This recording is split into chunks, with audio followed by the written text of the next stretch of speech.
நம்ம இப்போ நெல்லிக்காய் சட்னி தான் செய்ய போகிறோம். அதுக்கு நம்ம எண்ணெய் எடுத்து எண்ணெயில் என்ன பண்ணோம், கடுகு கொஞ்சம் வந்து வெங்காயம் போட்டு கொஞ்சம் வதக்கிக்கோங்க.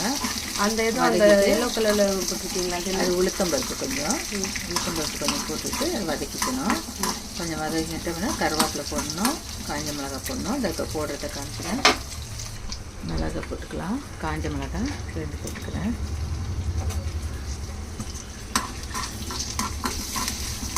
இதை அரைச்சிடுவீங்களாம்மா? ஆமாம், இதை அரைக்கணும். இந்த ஒரு நெல்லிக்காய் தான் நான் போட போகிறேன். ஏன்னா நிறைய இது வந்து 2 பேருக்கு வந்த சட்னி.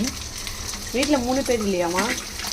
2 பேருக்கு அரைச்சாலும் 3 பேர் சாப்பிட்டுக்கலாம். அதனால் நிறைய போட்டால் புளிக்கும். ஏன்னா தக்காளி வேறு நம்ம போடுறோமா, அதனால் புளிக்கும். அதனால் ஒரு நெல்லிக்காய் மட்டும்தான் சேர்த்துக்கிறேன். இது எங்கேருந்துமா கற்றுக்கிட்டீங்க? இது எங்கேருந்தும் கற்றுக்கலாம், நானாக செய்வேன். ஃபஸ்ட் டைமாம்மா? இது நிறைய டைம் நான் செஞ்சுருக்கேன். ஏன்னா நெல்லிக்காய் வந்து டைரெக்டாக சாப்பிட்றதுக்கு எல்லாருக்கும் பிடிக்காது. புளிப்பாக இருக்குதுன்னு சொல்லிட்டு சாப்பிட மாட்டாங்க. அதனால் இதை மாதிரி சட்னியில் கொஞ்சம் ஆட் பண்ணிட்டோம்னா நல்லாயிருக்கும். அதுக்காக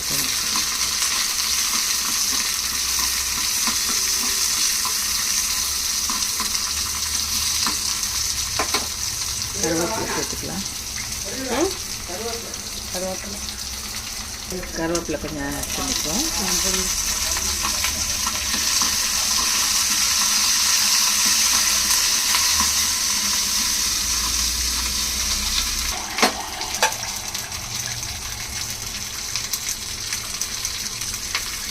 தக்காளி வந்து நல்லா பெருசாக கட் பண்ணி போட்டுக்கலாம். ஏன்னா இது லைட்டாக வதங்கினா போதும்.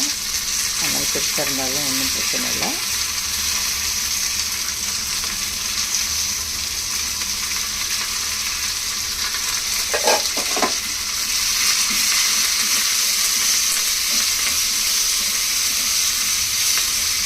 இப்போ வந்து உப்பு ஆட் பண்ணிப்போம்.